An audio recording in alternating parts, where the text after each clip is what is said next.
everyone, and welcome back to the channel. Today, we're stepping into a super special magical world, filled with anticipation, a little bit of nervousness, and the incredible journey of finding something truly unique. Get ready to join a young girl named Tamara as she embarks on one of the most exciting adventures of her life, finding her very first magic wand. This isn't just any shopping trip. It's a rite of passage, a moment she's dreamed of forever. So, let's dive in. The door to PemShackle's wand shop creaked. Oh, it creaked loudly. Tamara couldn't help but smile to herself as she pulled it open, her hand lingering just for a moment on that cool, metal door handle. She peered into the darkness within, a stark contrast to the world outside. Outside, everything was bright. The sun sat high and dazzling, like a giant, friendly beacon in its vast blue nest, calling everyone out to soak up its wonderful warmth. The cobbled streets below buzzed with people, milling around, busy with their shopping. You could see families walking with their children, bags draped over their shoulders and clutched in their hands. And what were these bags brimming with? Oh, just big leather-bound books, shiny new wands, and colorful potion bottles.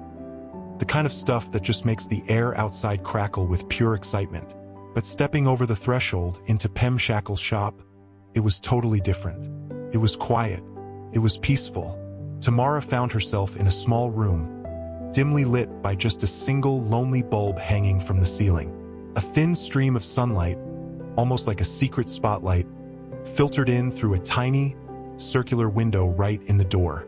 She waited for a moment, letting her eyes slowly adjust to the shadowy room, before she finally let go of the door, allowing it to swing shut with a soft click. There were two other people already in the store, almost like they were part of the quiet atmosphere. There was a tall woman, wearing this absolutely enormous purple hat. Its brim was so huge, it practically hid her entire face, though a large, fluffy white feather poked out from it. Tamara actually had to push down this sudden urge to reach out and touch it. It looked so soft, and beside the woman was a little boy about Tamara's age. He already had a wand in his hand, holding it with such awe, gently stroking its handle as if it was the most precious thing in the world. They didn't seem to have noticed Tamara's presence yet, and she decided to stay quiet in the doorway for a moment longer, just taking it all in. Tamara closed her eyes and took a deep, slow breath. The shop smelled old and dusty, with a very distinct hint of cedar and resin.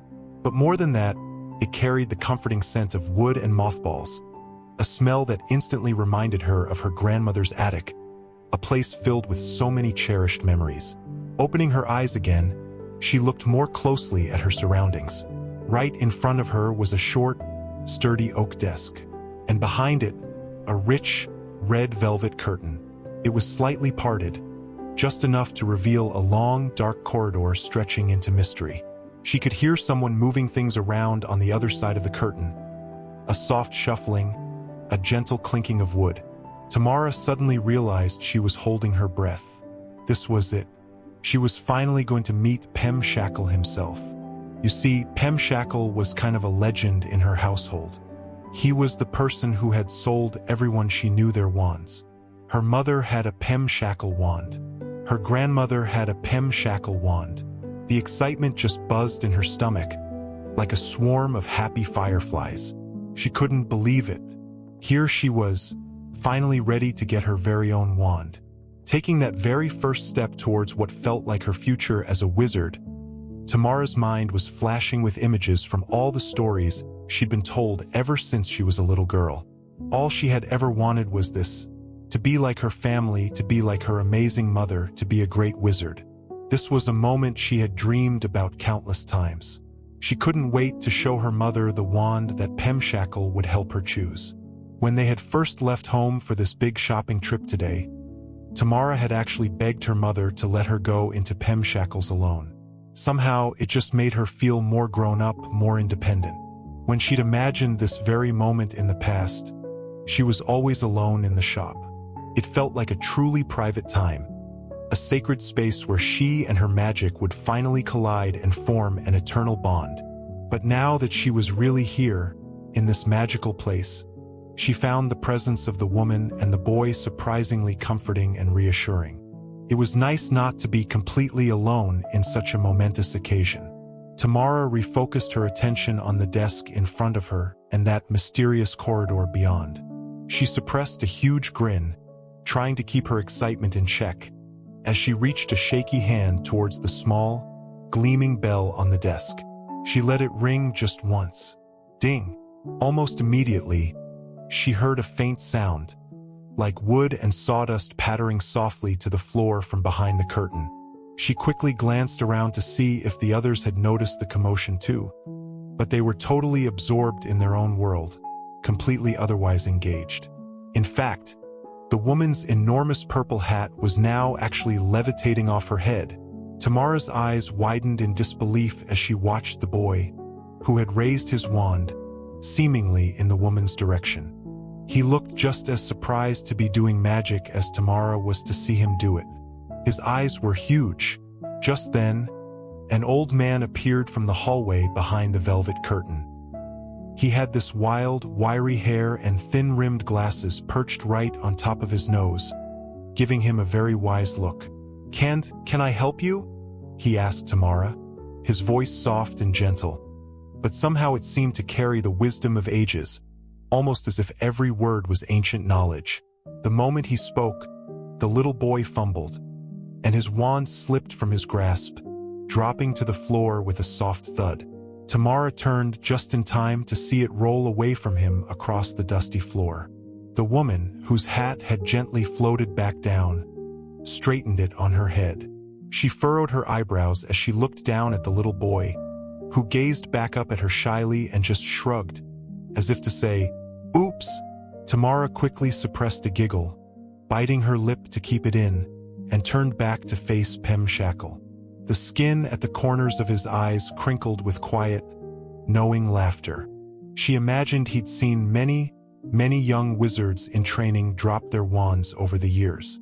Though Tamara suspected he already knew exactly who she was, she introduced herself politely. "I'm Tamara Hillwick, sir," she said, her voice a little shaky with excitement. "I'm here to find my wand." Shackle smiled, a kind and gentle smile, and placed his hands on the desk in front of him. Then he peered deeply into her eyes. He had such a kind face, Tamara decided, with an aura of profound wisdom. For a few moments, the two of them just stood perfectly still, gazing at one another, a silent understanding passing between them. Then, without another word, Shackle turned and walked back behind the red velvet curtain. As he pushed open the fabric, just enough for Tamara to glimpse inside, she caught sight of hundreds, no thousands, of wooden boxes. Each one was long and thin, perfectly sized for a wand, and painted a different shade of purple, green, blue, yellow, orange, and red. A few of the boxes, right at the very top of the shelves, were silver, black, and white, but they were quite dusty and looked as though they hadn't been moved in decades. Shackle gently tapped the ends of a few boxes, his fingers moving with practiced ease, and then turned, walking back to the desk. "Hold out your hands, please," he said to her, peering over his glasses. Tamara stretched her arms out before her, so that the tips of her fingers just brushed the bell once more, almost like a little ritual. Shackle muttered to himself quietly, a soft, almost unheard incantation, as his eyes scanned her open palms, as if reading a secret map. When he was finished doing whatever mysterious thing he was doing, Tamara watched him shuffle back behind the velvet curtain. Through the slim opening in the fabric, she saw him run his fingertips across a line of wooden boxes. Perhaps one of them held her future within it, she thought, her heart fluttering. She eagerly followed the graceful movements of his hands with her eyes. There were so many boxes to choose from. Secretly, Tamara hoped for a yellow box. It was her favorite color, given her absolute love of sunflowers. Having a pretty yellow case for her wand would be just wonderful, she imagined. It would look so nice in her room, a bright spot of magic. Shackle's nimble fingers stopped on a red box. Tamara couldn't feel disappointed, though. She was far too excited to care about the color right now. He wiggled the box out of its place, nestled there among 4 other boxes, as Tamara held her breath, waiting.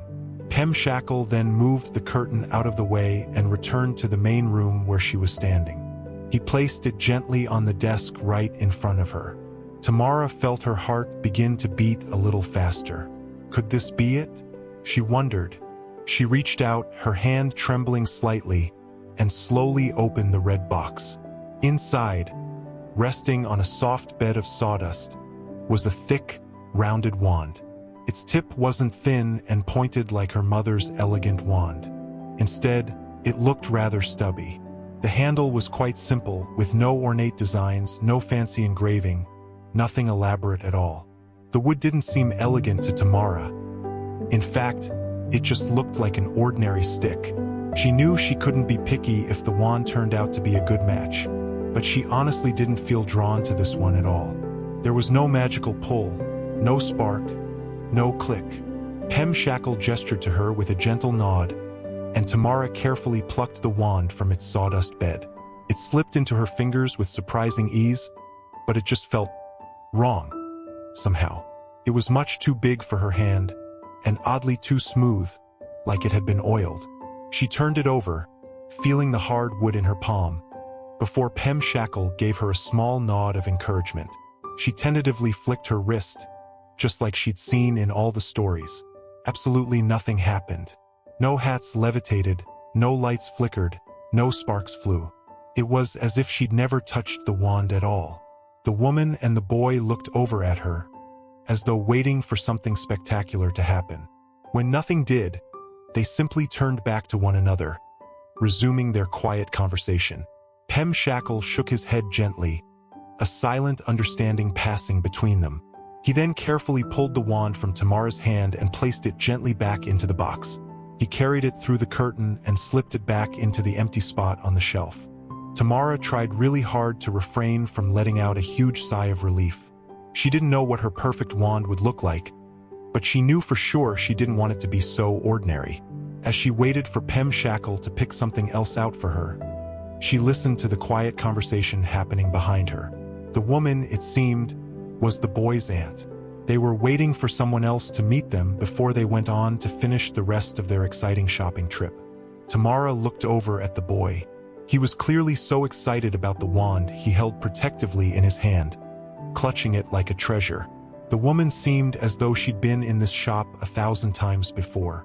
Tamara wondered how many other nieces and nephews she'd escorted here. She also wondered what it was like when the woman was her own age, the very first time she'd come to Shackle's for her very first wand. Tamara wondered if the woman had felt the same nervous butterflies that were fluttering in her own stomach now, or if she had come in confidently, totally sure she would be able to find a wand that was just right for her. Tamara could feel her butterflies continuing to flutter, a little dance in her stomach, as Shackle turned to face her with another box in his hand. This one was a beautiful teal color. It still wasn't yellow, her favorite, but she held on to hope that what it held inside would be just the wand for her. She gently eased open the lid, and Tamara couldn't help but smile. This wand was truly beautiful. It had a spiraling tail that instantly reminded her of a mermaid, twisting elegantly. The tip of the wand was pointed, just like her mother's, and it was made from a light oak wood. When she picked it up, she was surprised to feel how incredibly delicate it was. But while this wand didn't give her the same wrong feeling as the last one, she immediately thought it was too light, too delicate. It felt as though it would break into a million tiny pieces in her hands if she wasn't incredibly careful with it. Shackle nodded at her once again, a silent invitation. She lifted her hand and waved it gently through the air, just as she'd practiced so many times in her imagination. But for the second time, absolutely nothing happened. No shimmering lights, no magical breezes, no delightful surprises. Gingerly, she placed the wand back into its soft bed of sawdust. Once it was out of her hands, she let out a quiet sigh of relief. She hadn't realized until that very moment just how much she'd been afraid of breaking it. Slowly, she pushed the box across the desk towards Shackle. His eyes glittered with a knowing twinkle, and he winked at her before turning back to the heavy velvet curtain. Tamara didn't say anything out loud, but deep down, she was starting to wonder if she'd ever find the perfect wand. But Pem Shackle? He didn't seem worried at all. He was patient and kind, his movements calm and unhurried as he continued browse the hundreds of wooden boxes. She heard him start to hum to himself, a soft, tuneful melody, while he absent-mindedly tapped boxes one at a time, like he was listening for a secret answer. Then he turned to face her through the curtain, a thoughtful look on his face. He asked her to tell him something about herself. Tamara thought about it for a moment, pondering deeply. "I love sunflowers," she said quietly, her voice a little shy. Pem Shackle nodded to himself, a small, understanding gesture, and turned back to the shelves. This time, it only took him a few short seconds to find the right box. He gently pulled it out and set it down on the desk in front of her. It was long and thin, just like the others, but this one had a bright, cheerful coat of lemon yellow paint. And on the lid, there was a beautiful picture of a leaf stamped into the wood. Tamara hesitantly stroked the engraving with her finger. The box felt cool and smooth beneath her skin. Something stirred within her as she moved to lift the lid. It was as though her fingertips were suddenly magnets, and she was being pulled irresistibly towards whatever lay hidden inside this box. She lifted the lid carefully, feeling her heart beat louder and louder with anticipation as she discovered what lay within. The wand inside was smooth and made of a dark, rich wood that instantly reminded her of nighttime in her favorite forest. As she looked at it now, she could almost see the gnarly trunks of the trees she played under. She could almost feel the rough bark beneath her palms and smell the cool evening mist on the leaves. It was incredibly familiar and comforting. She brushed the glossy wood with her fingertips, tracing its elegant shape. The wand slipped into her hand with incredible ease and settled into her palm like it had been made just for her. A perfect fit. The handle boasted deep, intricate engravings that curled around it like delicate vines. Tamara ran her thumb over them, feeling every curve and swirl. This wand, she realized, was absolutely undeniably perfect. With a joyful twinkle in his eye, Pem Shackle nodded to her, a shared moment of triumph. She lifted her hand, the wand feeling perfectly balanced, and gave it a slight wave. A warm sensation, like sun-kissed honey, traveled instantly up her arm. It filled her with an incredible sense of belonging, as though she and this wand were two puzzle pieces that had finally, perfectly, fit together. As the woman, the boy, and Pem Shackle watched, the air around Tamara seemed to come alive. Waves of golden sparkles swirled gently about her, like a shining, ethereal mist. She beamed with joy, knowing deep in her heart that she had finally found her wand. She gripped her wand tightly, a feeling of immense power and rightness flowing through her, and grinned at Pem Shackle. He laughed, a soft, kind sound, and returned her smile, sharing in her magical moment. Watching Tamara, the woman in the purple hat was reminded of when she got her own wand all those years ago. Holding it in her hand had made her feel like the world suddenly made sense for the very, very first time. She smiled, a happy memory flickering through her mind like a gentle flame. The boy, seeing Tamara's joy, grinned beside her, holding his own wand a little more proudly now. They'd both found what they were looking for today, a powerful, defining moment. A moment later, the beautiful golden glow around Tamara slowly subsided. She placed the wand back in the lemon-yellow box with incredible care, almost reverently, and tucked it securely under her arm. This was definitely the one she'd be taking home tonight to show to her mother. Pem Shackle then handed Tamara a soft cloth bag, specifically designed to protect her precious wand box.